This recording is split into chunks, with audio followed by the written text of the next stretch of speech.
Nah, di sini ada berita dari Tempo.co ya. PDIP berharap putusan PT UN Gibran tidak dilantik menjadi wapres terpilih. Padahal juga barusan mundur menjadi wali kota Surakarta. Tiba-tiba ada berita seperti ini. Bayangkan kalau misalkan dikabulkan ya. Kira-kira seperti apa ya?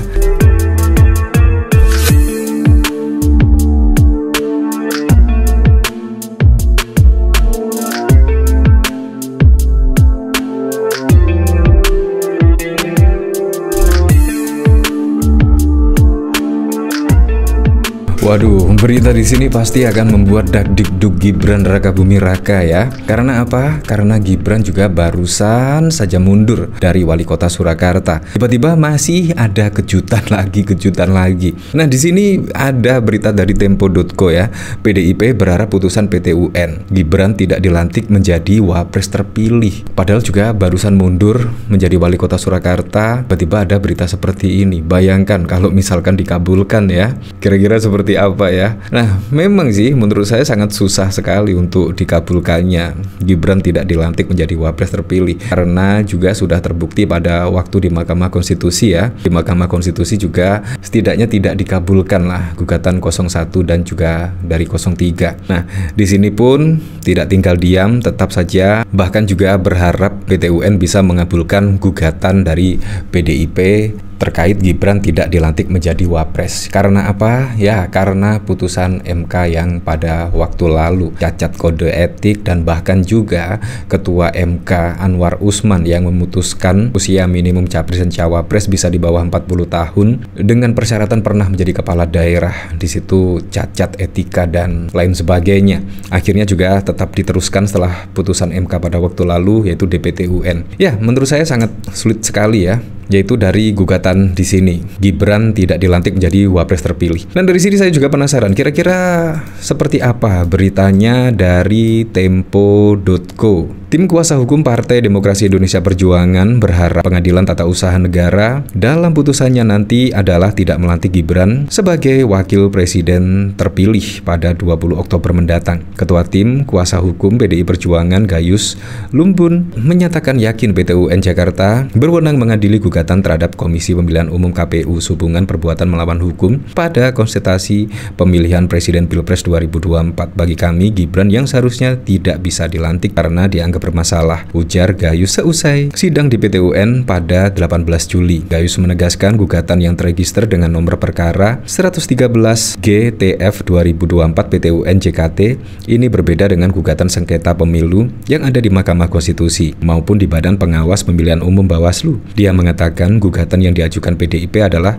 perbuatan melawan hukum yang dilakukan oleh KPU sebagai penyelenggara pemilu. Nah, kira-kira apa ya? Apakah terkait dengan pencalonan Gibran yang belum cukup usia, yang peraturan perundang-undangannya belum direvisi oleh KPU? Apakah terkait itu ya? Nah, dari sini saya juga penasaran, kira-kira komentar-komentarnya seperti apa ya di sini? Apakah setuju kira-kira yaitu Gibran tidak dilantik menjadi wapres? Ya, menurut saya sih kalau tidak dilantik, wah kira-kira siapa yang senang ya? Apakah pendukung Ganjar? Apakah pendukung Anies? Apakah juga pendukung dari Pak Prabowo itu sendiri? Di sini apa sangat mengejutkan sekali. Tiba-tiba ada pemberitaan seperti ini setelah Gibran pada waktu lalu mundur dari wali kota Surakarta. Di sini dari Pati Geni kalah sama Bansos. Di sini dari YBK, kalau sampai Gibran gagal dilantik misalkan, wakilnya diganti dari PDIP gitu. Puan mungkin ya wakil presiden penggantinya. Kita lihat saja besok kira-kira seperti apa. Tetapi saya pesimis ya akan dikabulkan ya gugatan. Menurut saya pasti akan ya tidaknya pendukung Gibran yang 58% pasti juga akan kecewa dengan putusan PT UN tersebut. Di sini dari Erik, kok saya ngerasa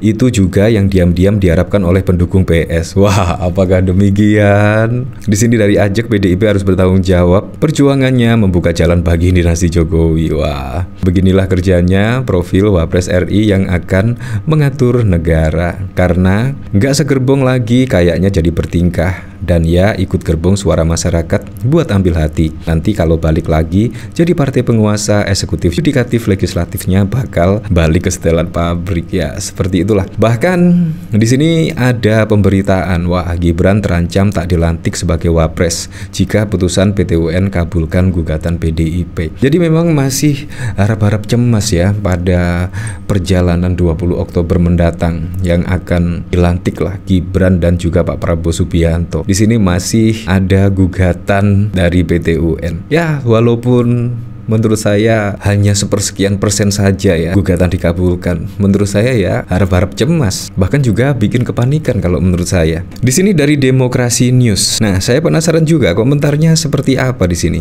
Bocah, wah, tapi sepertinya berat karena sebelum ini terjadi pasti bapaknya udah ngubek-ngubek biar tak disetujui. Karena sekarang kalau udah duit dan jabatan ya sudahlah. Hakimnya berani memutuskan begitu. Pemimpin ya, ayo kabulkanlah biar rusuh negeri ini. Alangkah bagusnya hukum di negara ini bila ditegakkan, bukan akal-akalan berasal dari orang ya seperti itulah.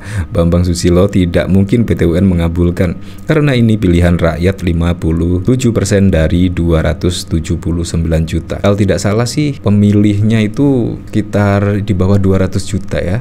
Ya, tapi memang masih deg-degan lah, walaupun juga saya pesimis tidak akan dikabulkan lah, apalagi juga butuh keberanian ya orang hakim untuk memutuskan hal ini. Apalagi pada waktu lalu juga di Mahkamah Konstitusi juga sudah jelas ya, bahkan gugatan dari 01 dan 03 ditolak karena mayoritas hakim MK di situ ya rata-rata tidak ada keterkaitan bansos dengan pilpres dan lain sebagainya. Nah, dari sini bahkan juga ada komentar dari Harry, semoga saja keadilan dan kebenaran itu masih ada, memang tidak layak karena aturan yang dirusak seenaknya. Di sini Anwar Usman langgar etik berat disanksi pemberhentian dari jabatan ketua MK. Ya, memang pada waktu lalu juga kita dihebohkan ya menjelang Pilpres, yaitu ada putusan MK yang menurut saya sangat kontroversi sekali, dan bahkan juga ketua MK di sini terbukti melanggar etik berat dan bahkan dikenai sanksi pemberhentian dari jabatan ketua MK. Memang sih menurut Pak Mahfud juga putusan MK di situ tidak bisa diganggu gugat.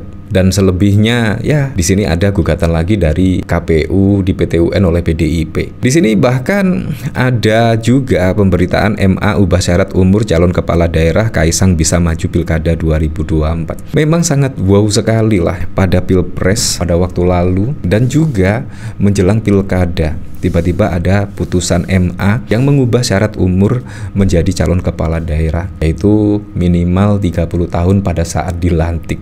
Di situ juga untuk siapa? Pasti menurut saya untuk Kaisang. Pada waktu lalu pada putusan Mahkamah Konstitusi juga untuk siapa? Menurut saya juga untuk Gibran. Sudah fix lah menurut saya Gibran dan juga Kaisang. Jadi sangat wow sekali pada waktu lalu, dan kemungkinan di sini juga masih harap-harap cemas karena menunggu putusan PT UN apakah akan mengabulkan gugatan dari PDIP atau ditolak seluruhnya. Nah, semoga sajalah, saya berharap pada Pilkada serentak 2024 bisa berjalan dengan aman, berjalan dengan lancar, dan yang paling penting berjalan dengan transparan, jujur, dan juga adil. Pasti juga masyarakat akan menanti-nanti ya setelah Pak Prabowo Gibran dilantik program unggulan, yaitu program makan bergizi gratis, dan semoga itu bisa terrealisasi dan bisa dimanfaatkan untuk masyarakat.